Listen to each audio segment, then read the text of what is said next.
honor the intention of your people for coming here today.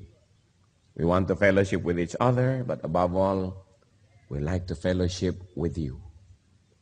Nawa, Panginoon, ay puspusin niyo po kami ng inyong Espiritu. Huwag kaming aalis sa dakong ito na hindi niyo po kami nakausap, hindi niyo po kami napagaling, hindi niyo kami naturuan, hindi niyo kami naituwid. Mangusap po kayong may kapangyarihan. Tinig niyo ang nais aming marinig. Use your servant only as your instrument. But be our speaker, O God. We recognize no other God but you, O God of Isaac, God of Moses, God of Abraham. So we reject any other God. We reject any other message from any other person or personality. But we want you, Father, to speak to us. Holy Spirit, enable us. Empower us to hear, to understand, and to become like Jesus. Father, take over. We are your people. We reject and rebuke all presence of evil, all work and plans of evil against this holy assembly. We reject in Jesus' mighty name. And we ask you to do your will. Let your will be done. We're confident, Father, that you hear as we ask in Jesus' mighty name. Pass that other kind of trial. And that other kind of trial is enjoyment. I'm going to talk about 8 enjoyments, 8 nice things, 8 roses that can become thorns, 8 blessings that can become curses, 8 enjoyments that can become trials. One of that, a trial that we should pass, is a trial of beauty and good looks. Tingnan ninyo yung katabi nyo. Siya kaya ang pinag-uusapan natin. Beauty and good looks. Tulad na lamang ni Joseph. Si Joseph the dreamer. Sabi sa Biblia, ay siya magandang lalaki. Sumabit suloy siya sa gulo. Pinagtangkaan siya at pinagnasaan ng babae niyang amo, asawa ng kanyang tunay na amo na si Potiphar. Genesis 39 verse 6 up to 7. Now Joseph was well built and handsome. And after a while, his master's wife took notice of Joseph and said, "Come to bed with me." At syempre dahil si Joseph po ay makadiyos, siya'y disente, may paggalang sa kanyang among lalaki, di niya kailanman pinagbigyan ang mga panunukso ng babaeng ito. At ang babae ito naman cannot take rejection well. So what did she do? One day, she cried rape. Nung di siya pansinin, isinumbong niya at pinagbintangan niya na balak daw siyang gahasain ni Joseph. Because of that, Joseph went to jail. And another story deserves another telling. But the point is, kung ito ba naman si Joseph ay hindi may itsura, hindi sana napagnasaan. Kumisan po, blessing yung hindi ka masyadong maganda. Hindi ka nare-rape. Blessing yung hindi ka masyadong magandang lalaki. Walang masyadong nang aakit sa'yo. Malaki pong pagsubok na maging maganda. At maraming tao, hindi nila na ipapasa ang pagsubok. Kinakain sila ng kagandahan, nagiging palalo, nagiging mayabang, o kaya nagkakasala dahil dumadaling magkasala sa dami ng nang-aalok. Kaya mabuti kumisan yung di na naaalok pa. Napipilitan ka maging banal. At least kahit pilit, banal pa rin.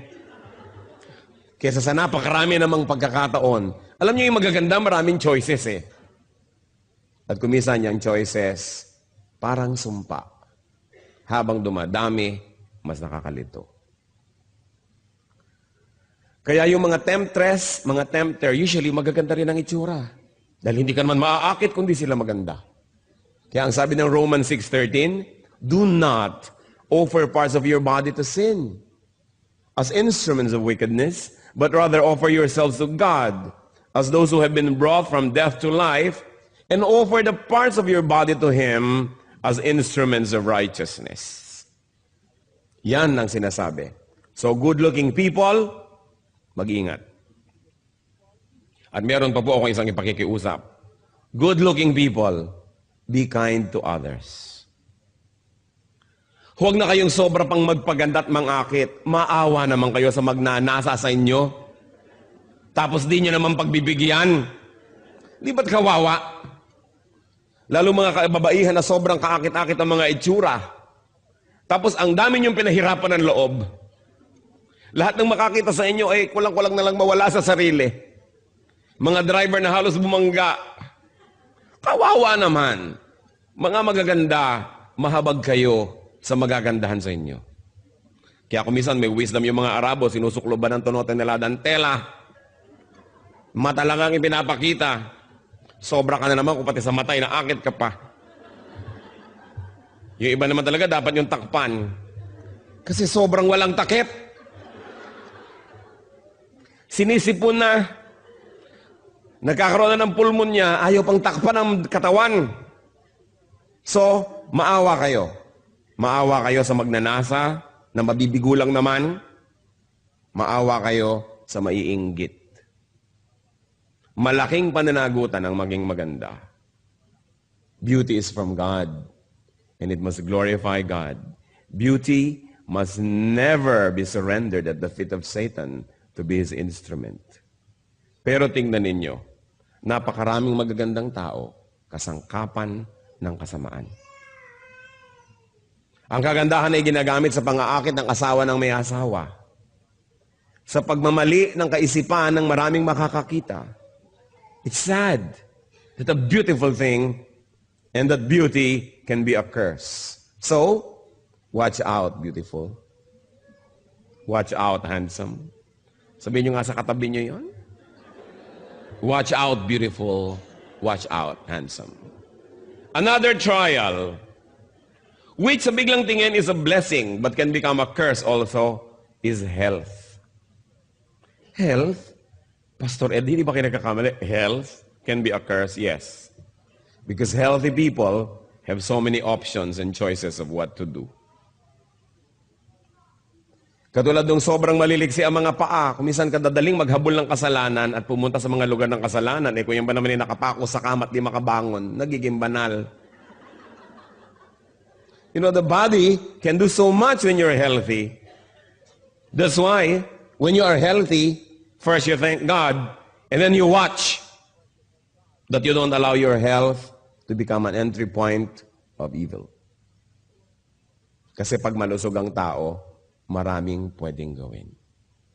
At saka marami rin pwedeng makigawa sa kanya. Kasi kung ikaw ba sumusukan ng dugo, ay wala nang may gustong lumapit sa iyo kumisan, malayo ka sa temptation.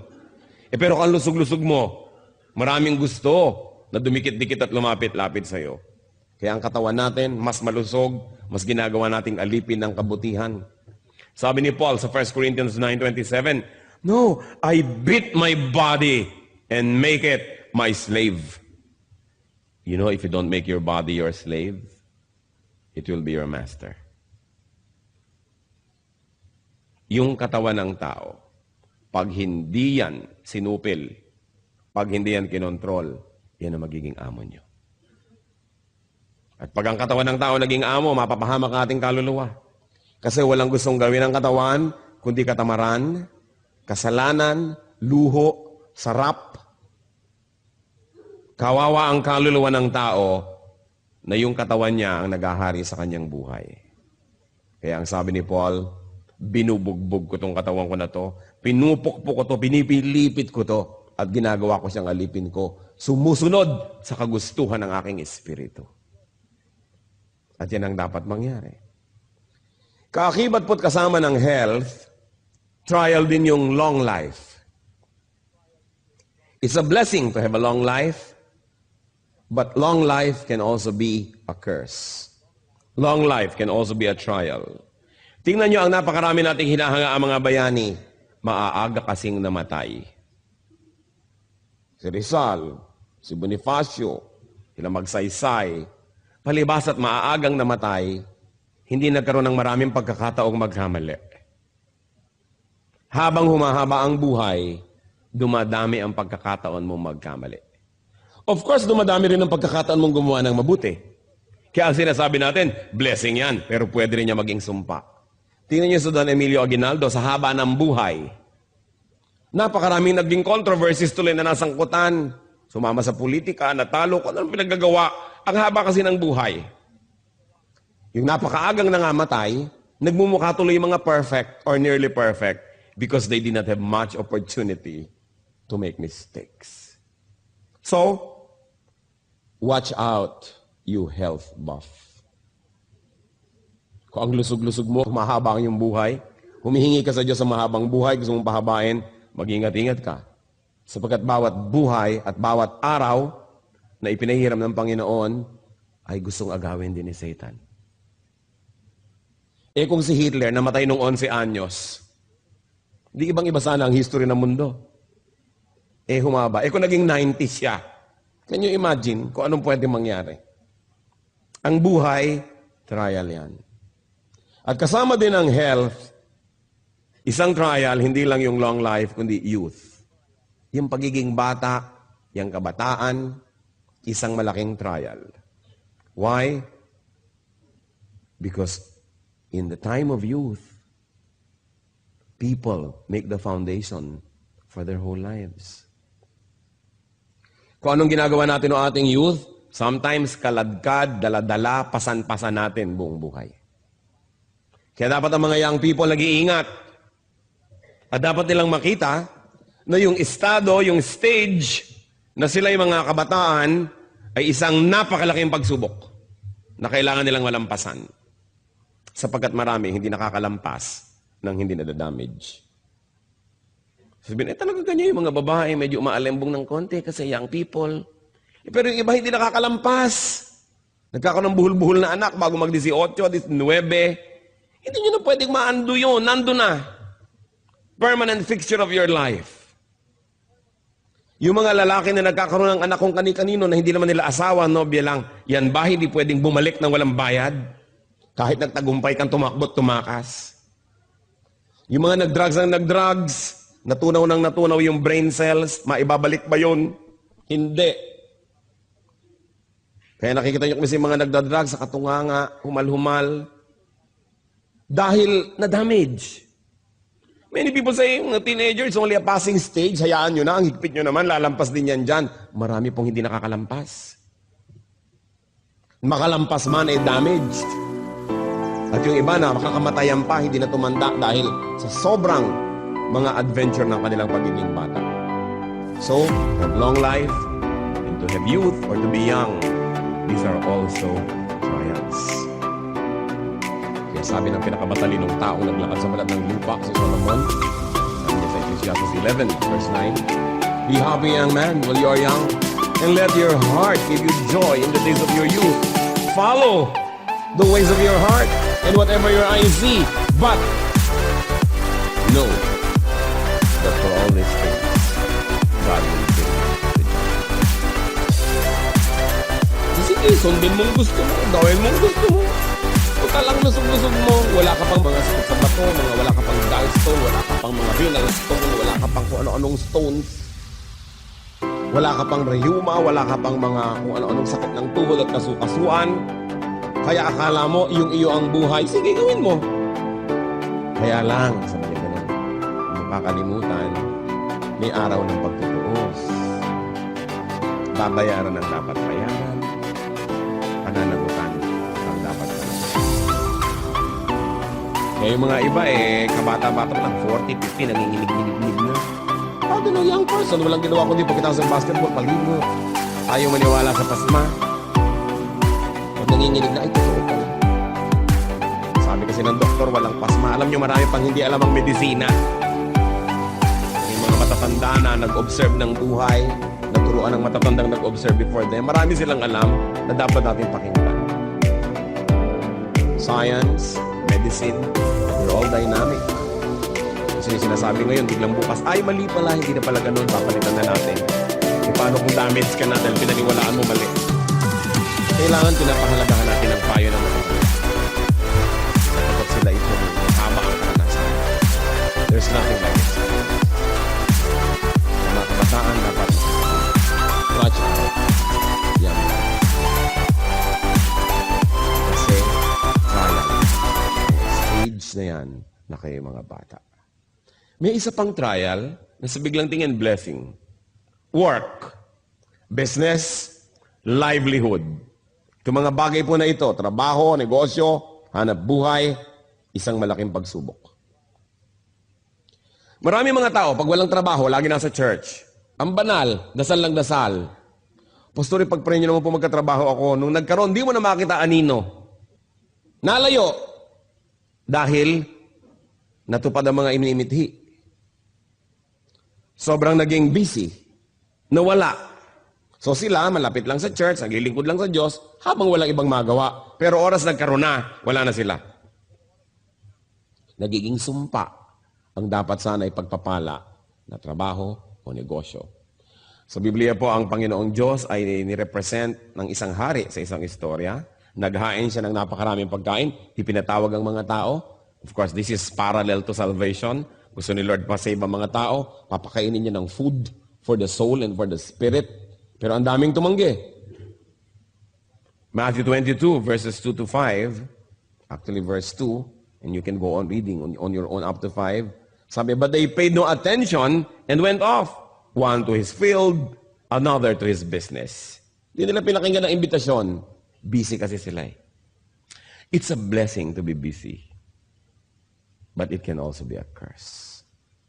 Especially when you are too busy for God and for God's work. So watch out, you workhorse. Yung sobra kayo magtrabaho, wala nang lugar ang Diyos, sarili na lang, income, hanap buhay, climbing up the corporate ladder, this dog-eat-dog thing, watch out. There's another area of trial, and that is wealth. Ang kayamanan, napakalaking pagsubok. Malaking pagsubok ang maging mahirap. Pero napakalaki rin pagsubok ang maging mayaman. At kung sa akin ay papipiliin, mas mahirap dalhin ang pagsubok ng pagiging mayaman kesa ng pagiging mahirap. Because it's terrible when you can afford your vices. It's terrible when you can afford to follow your appetites. It's terrible when you can afford to finance bad taste. It's terrible. So what you do with what you have is under scrutiny. What you do with what God gives you will be under judgment. Meron kaya tayong wealth, whatever it is, that we love more than God? What do you love above your wealth is watched in heaven. Hindi masama maging mayaman. Ang gusto naman ni Lord na maging prosperous tayo lahat eh. Pero oras na inuna mo na yung kayamanan kaysa sa Diyos, oras na siya ang iyong dinyos, kawawa ka naman. Kasi dinagdagan mo ang Diyos ng iyong buhay. Yung mga sumasamba sa salapi, kawawa. Sa halip na kanilang gamitin ang salapi at sila ang naglilingkod sa salapi. Sukdo lang sirain nilang kanilang mga relasyon sa kapwa, sirain nilang kanilang puri, reputasyon, kabanalan, magkapera lang. Then they become slaves. Luke 18, 22 to 24. When Jesus heard this, He said to him, ito yung isang mayamang lalaking sabi, gusto ko pong sumama sa inyo, gusto ko maglingkod, blah, blah, blah. You still lack one thing. Sell everything you have and give to the poor, and you will have treasure in heaven. Then come, follow me. Kasi gustong sumunod sa kanya nitong mayamang lalaking ito eh. When he heard this, he became very sad because he was a man of great wealth. Jesus looked at him and said, how hard it is for the rich to enter the kingdom of God. Of course, I like to add that it is also hard for the poor to enter the kingdom of God. Hindi na dadaan sa mayaman o mahirap yan. Kaya lang mas madaling malito, mas madaling malasing yung may kayamanan kaysa dun sa wala. Kaya nakita nyo, dasal ng dasal yung tao. Siguro walang pera. Pag walang pera tao, dasal ng dasal eh. Subukan nyo pag marami ng pera, kung madadasalin pa. Doon, nagkakaroon ng pagsubok. Dasal ng dasal, siguro may sakit. Dahil bihira naman taong malusog ang paladasal. Dasal lang dasal. Siguro nanganganib ang buhay. Kasi bihirang taong secure ang naaalala magdasal. Dasal lang dasal si Mrs. Naku, siguro may ginagawang milagro si Mister. Dahil bihira namang Mrs. na masayang-masaya sa kanyang Mister, ang madadasalin. Karamihan ng mga madadasalin, wala na kasing mapuntahan, pumupunta na tuloy sa Diyos. Kaya kumisan, nagiging pagpapala ang problema. Kasi lumalapit tayo sa Diyos. Pero imagine niyo kung gaano kalaking pagpapala yung malusog ka, masaya ka, kontento ka, masagana ang iyong buhay. Tapos madadasalin ka pa rin, malapit ka pa rin sa Diyos. Bakit ka ngayon mawawala ng magagandang bagay na yun? Bakit ka paglalaroan ng tadhana, samantalang malapit ka sa Diyos? Iliban na lang you're under trial like Job, na ibinalik naman lahat ng Diyos, dinoble pa. Kaya alam nyo, yung magkaroon ng maraming pera, napakalaking pagsubok. Subukan ninyong lapitan yung taong hirap na hirap sa buhay. Ilapit nyo ang Panginoon, mas madali siyang magdasal. Mas madali siyang makinig, mas madali siyang manampalataya. Subukan yung ilapit yung salita ng Diyos sa taong masagana, malusog, okay ang buhay, ang hirap sabihan. Sasabihin, kung mali ang ginagawa ko, bakit ako nagtatagumpay? Bakit pa ako magbabago? Baka maiba yung feng shui ng buhay ko, malasim pa ako. Samantalang ngayon, sinuswerte naman ako sa buhay. Kaya mahirap pong kausapin yung matagumpay. Liban na lang kung yung matagumpay na yon, ang kanyang puso nasa tamang lugar, kinikilala niya na ang lahat ng tagumpay niya, bigay lang ng Diyos, hindi dahil magaling siya, hindi dahil deserved niya, then dumadaling kausap. Yung maging masagana sa buhay, malaking pagsubok yan. Blessing yan. Pero pag hindi natin nahawakan ng tama, nagiging parang sumpa. Wealth also brings so much worry. Sa bagay, nakaka-worry rin naman yung poverty. Pero yung poverty naman, wala ka masyadong choice. Sumisimple. Pag marami kang pera, kaya mong limang kerida, ibahay lahat, dumadali. Dumadali ang pagbili ng mga bisyo. Dumadali. Lumalakas ang loob maghiwa-hiwalay yung mga tao kasi kaya naman nila maghiwa-hiwalay eh. Kasi alam niyo, may mga tao naman, hindi naman dahil nagmamahalan kaya magkakasama because there's interdependence, hindi sila mabubuhay economically na magkakahiwalay. And in that case, poverty helps to keep them together. Until they evolve or they develop in their thinking that they will be having greater and deeper reasons for sticking together. But for a while, it helps that they need each other. Kaya nga po, malalaman mo lang ang taong tunay na magalang, tunay na polite, pagka mayaman, pagka merong kaya sa buhay. Kasi yung mahirap, wala namang choice yung kundi maging magalang eh. May choice ba? Empleyado ka, good morning po. Diba? Dadaan ka sa mga nag-uusap, yukong-yuko ka. Ang galang-galang mo, ayaw mong tawagan siya ng oras ng siesta. Ang galang mo, kasi baka nasa ilalim ka ng kapangyarihan niya. Pero oras na ikaw na yung makapangyarihan. Oras na ikaw na yung may pera. At magalang ka pa. At hindi mo na kailangan ng tulong nila, pero magalang ka pa. Yun lang nakakatalong nalalaman, magalang nga siya. Because many people are forced by circumstance to be nice. But when you don't need people, when you are independent economically, in fact, when they are dependent on you and you're still nice, then that's your true character. Kaya po yung magkapera, magkaroon ng kapangyarihan, napakalaking pagsubok at konti lang ang pumapasa. Kasi kadalasan, pag mataas na yung rango mo, wala nang sisita sa'yo, kung ano na nang pinagkagagawa mo. Kasi wala nang sisita sa'yo. Kaya marapat ibalik ka uli sa mababang rango para ka tumino. It is a great trial to have power. It's a great trial to have wealth. Because you can do what you want. And when you're able to do what you want without having to submit to anybody, that's when your true character shows. Mahalaga.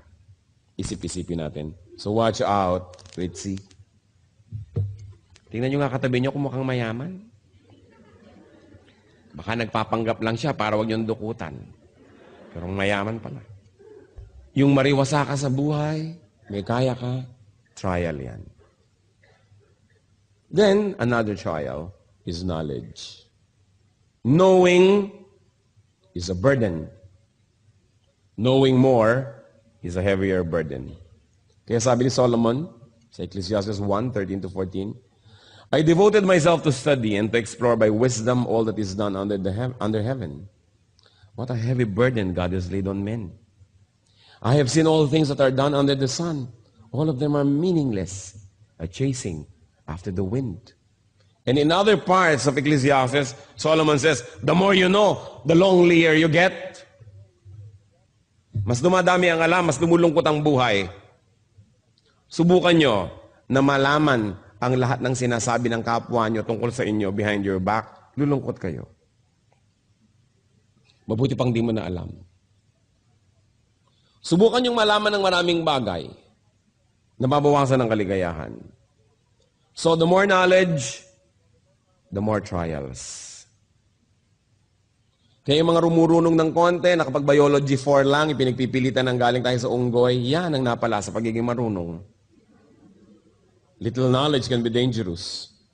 That's why atheist scientists, atheist philosophers are in danger. What we know is little. What we do not know is immense. O yung taong hindi tiyak, therefore akala niya hindi niya alam.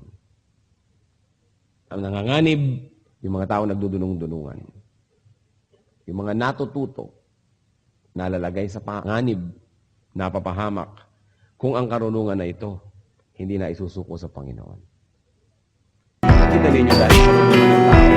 Akala na nag-i-improve tayo, wow, pagaling ng pagaling ng tao. Pagaling ng pagaling ng araw na nagagawa. Mabuti pa ng araw, pagaling ng patog, kung sa pagkakalog ng mga gera. At sa pagkakalang. Ngayon, napaka-high-tech ng gera, ang dahil na mamatay agad. Dahil sa knowledge ka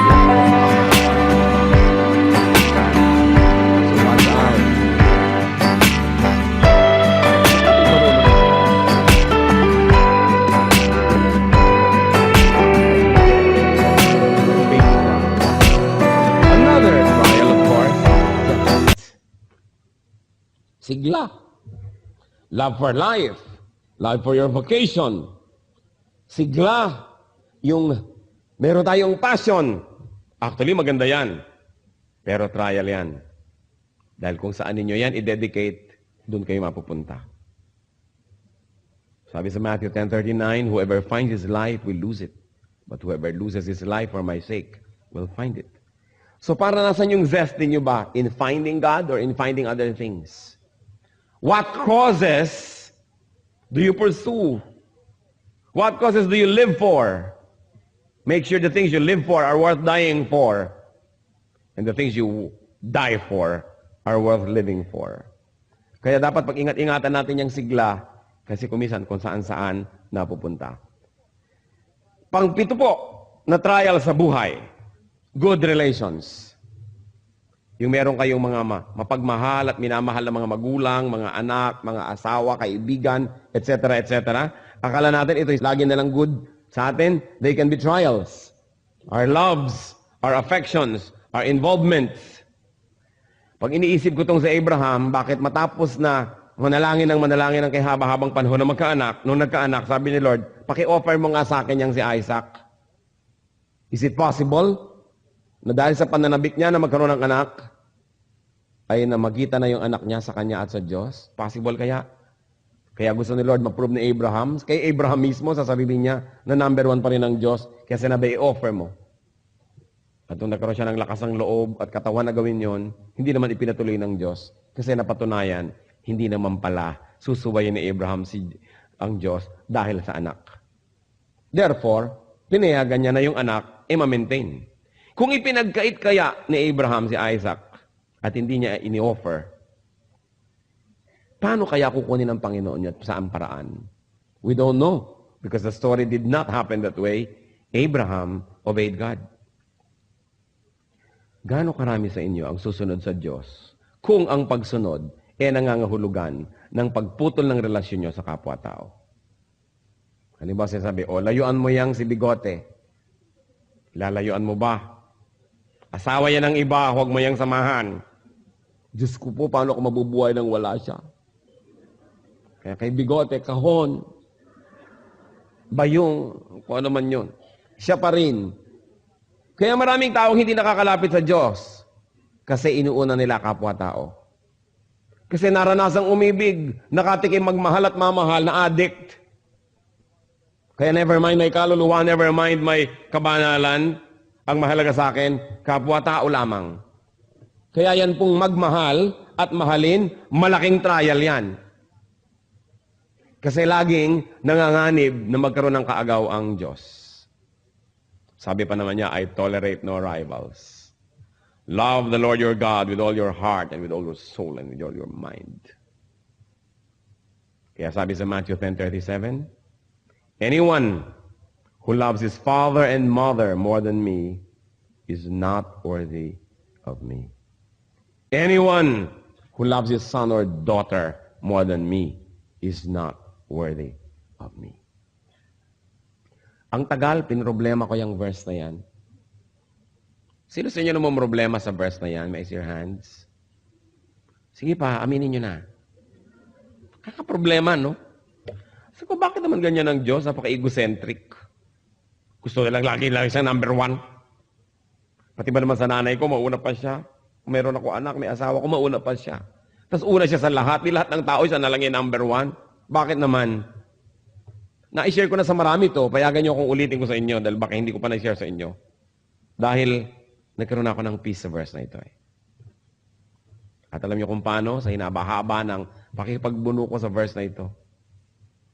Napagtanto ko, I'm sure it came from the Lord, na kung sino ang mahal nyo, yun ang makakasakit sa inyo. Kaya ka ba naman saktan ni Aling Epang doon sa may kanto? Hindi siguro, maliban na lang hinampas ka niya. Pero niya kaya saktan ang puso mo. Tulad ng magiging sakit kung iniwan ka na asawa mo. Pinagtaksilan ka ng nobyo mo. Sinumpa ka ng magulang mo. Iniwan ka ng anak mo. Ang sakit. Kasi yung mahal mo, ang makakasakit sa'yo. Mas mahal mo, mas kaya kang saktan. Ngayon, kung nagmamahal ka ng tao, humanda-handa ka masaktan. Kasi, iiwan ka niyan. Maaaring pagtaksilan ka dahil siya naging marupok. O maaaring pagtaksilan ka dahil basta ayaw na niya sa'yo. O ang tapat-tapat niya, ang buti-buti, namatay. Di wala rin. Mawawala rin. Kawawa naman ang taong sobrang nagmamahal sa kapwa. Humanda kang lumuha. Kaya ang sabi ng Panginoon, unahin niyo ako. Akong gawin yung number one love. Kasi hindi naman siya mamamatay. Hindi lagi siyang nandyan. Hindi ka naman niya pagtataksilan dahil siya matapat. Hindi ka naman niya iiwan because He fills heaven and earth with His glory and with His presence. Hindi ka niya dadayain, hindi ka niya pagsisinungalingan. Tutulungan ka pa niya, sasamahan ka niya. Kaya sabi niya, pag akong mahal niyo, wala kayong kalugi-lugi. Paano ho, Diyos ko, ang Bigote? O, di gawin mong number 2, number 3 sa iyong buhay. Pagtaksilang ka, mawala siya sa'yo, dahil ako pa rin ang number 1, nasaktan ka, pero konti lang. Kasi pag yung number 1 sa buhay mo ang nawala, sabi mo ba, Crispin, Basilio. Kasi nawala yung number 1 eh. May problema pa kayo sa verse na ito? Na-solve na? Sining na-solve na ang problema? Gusto ng Diyos, number 1 tayo. Number 1 siya sa buhay natin kasi gusto niya tayong alagaan. Di ba? Sino sa inyo mga magulang? Di ba pag may nanliligaw sa anak nyo, kinakabahan kayo? Baka paluhain ng anak mo. Ano ba itong nanliligaw sa kanya? Laki ng hikaw. Malaki pa sa hikaw ng daughter ko. Ang hikaw mo, iho. Nakakatiyak ka bang matutuwa ang anak ko sa piling mo? At ang grade mo, puro pasang awa. Kawawa naman ang anak ko. Hindi ba't kumisan kung pwede lang ibusa yung anak niyo yung paligawan? Dahil ayaw niya masaktan. Hindi dahil gusto nyo siyang sabihin sa roon. Kasi parang kitang-kita nyo na anak mo. Tapos nung nakikita mo na hindi ka na sinusunod dahil susunod-sunod sa nobyo, hindi na sinusunod na yung mga patakaran, nagsisinungaling na sa'yo, eto na nga, number 1 na yung nobyo, hindi na ako. Kawawa naman ang anak ko. Kaya ang magulang, kung pwede lang, anak, ako na lang gawin mong number 1. Dito ka pagtataksila. Dito ka na lang sa atin. Pagsama-sama tayo habang libing. Kung pwede lang ganunin ang anak, kasi gusto mong i-protect. Ganon. In a much greater way, ganun tayo gusto i-protect ni Lord. Kaya sabi niya, gawin mo kami. Hindi dahil sa egocentricity ko, hindi dahil sa pride ko, hindi dahil gusto ko makuha lahat ng atensyon. Kasi gusto ko itang magmahal ka ng iba. Hindi lang huwag tulad ng pagmamahal mo sa akin. Para dumating, umalis sila, mabuhay, mamatay, lumusob, magkasakit, naalala ka. Hindi ka kayang ipunta. Kasi yung tunay mo mahal. Napakasakit. So kayong sobrang magmahal sa tao, watch out, lover. Mag-ingat-ingat kayo. Lalo yung mga romantic love. Kaya maraming tumatalon sa Pasig. Dahil dyan sa pag-ibig na yan. Pag-ibig na ligaw. Kasi nauna yung tao kesa sa Diyos. Sinong magpapakamatay kung nawalan ka ng mahal sa buhay pero number 1 mo ang Diyos? Hindi. Kaya mga nagpapakamatay dahil sa pag-ibig, alam mong, ay, nakakalungkot mang isipin. Natabunan ng Diyos, nagmahal ng kapwa, ng lubos-lubos. Lampas sa kalooban at disenyo ng Diyos, napahamak tuloy. Pangwalo, sana bala ko mga 100 pero tama na siguro yung 8, no? Pangwalo na trial, accomplishments. Akala nyo trial ang kabiguan? Mas malaking trial ang tagumpay. Accomplishments.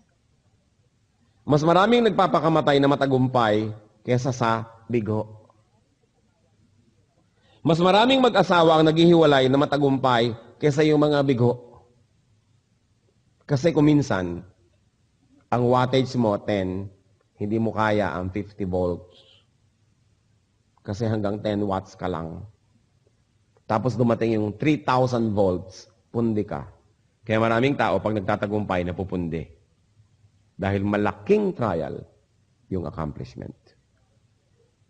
It be physical, mental, social, or spiritual success. Fame and glory can be terrible trials. Kaya akala mo, ang galing-galing mo, kayang-kaya ko na to, yun ang pinakamapanganib. Sapagkat di ka na nag-iingat. Sobra ka ng overconfident. Dahil nga sa iyong accomplishments. Kaya sabi sa 1 Corinthians 10:12, so, if you think you are standing firm, be careful that you don't fall. Sapagkat halos lahat ng natumba ng di nila inaasahan na mangyayari yun. Sapagkat sobra na silang naging confident.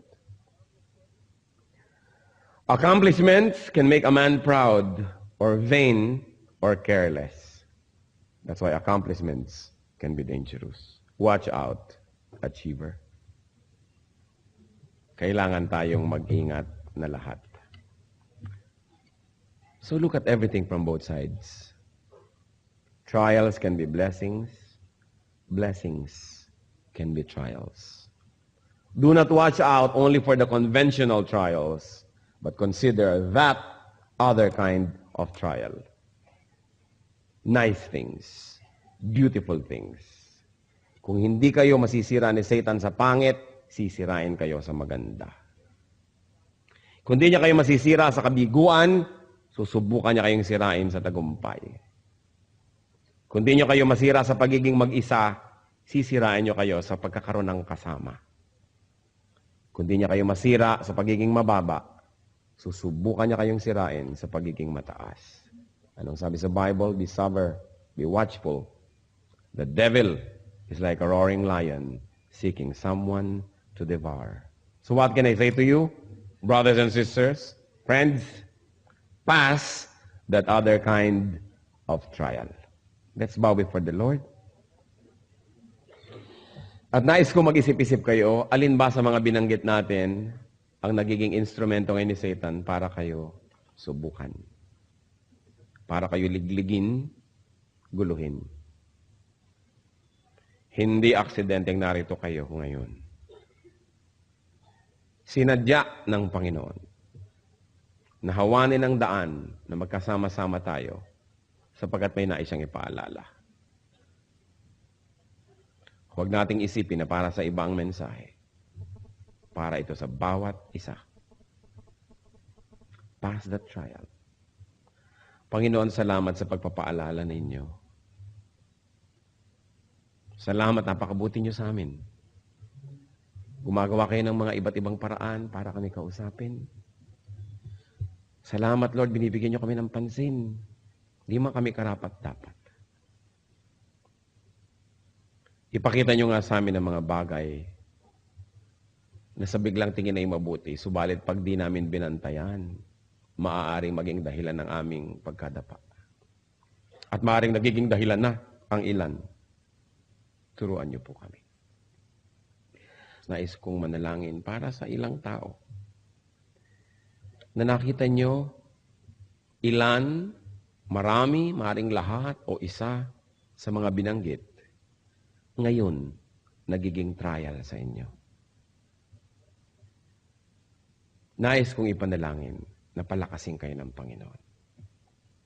Nais kong ipanalangin na bigyan kayo ng Panginoon ng matang makita ng malinaw ang mga pandaraya ng sanlibutan.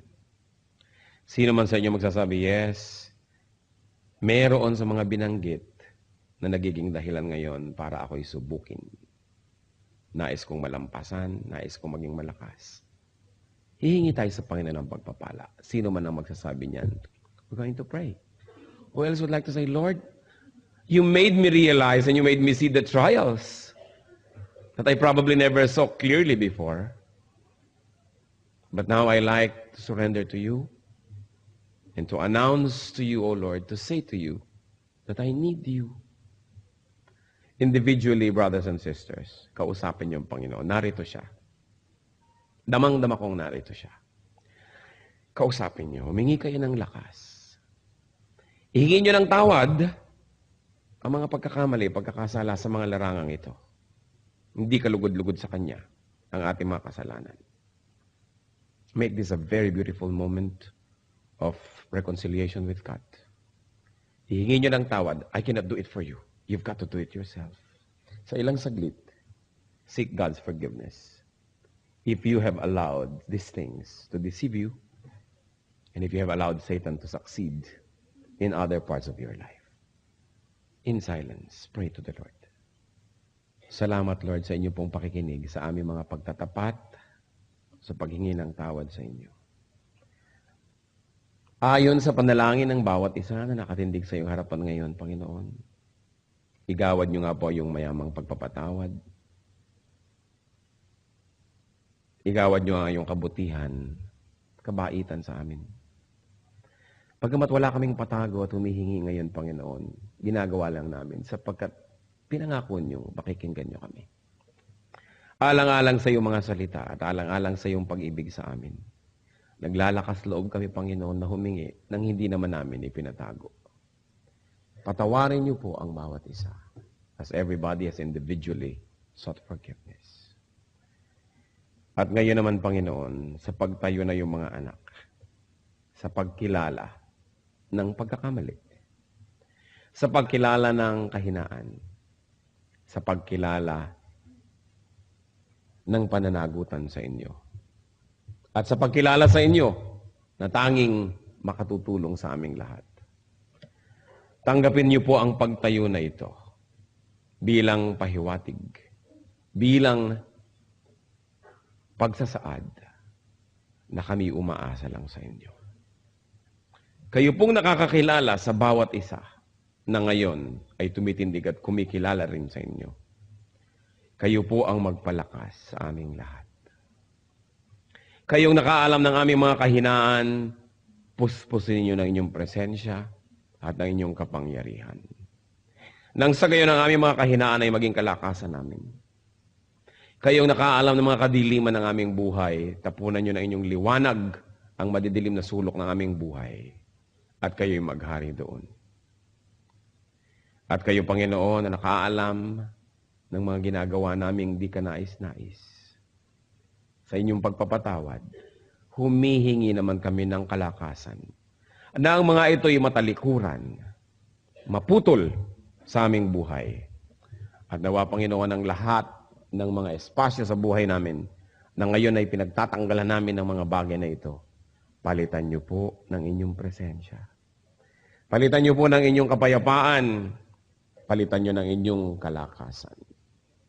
Manawa, Panginoon, hindi lang kami ang makinabang sa iyong mga salita, kundi bigyan mo rin kami ng malasakit sa aming kapwa. Sakit sa aming kapwa. Sakit sa aming kapwa.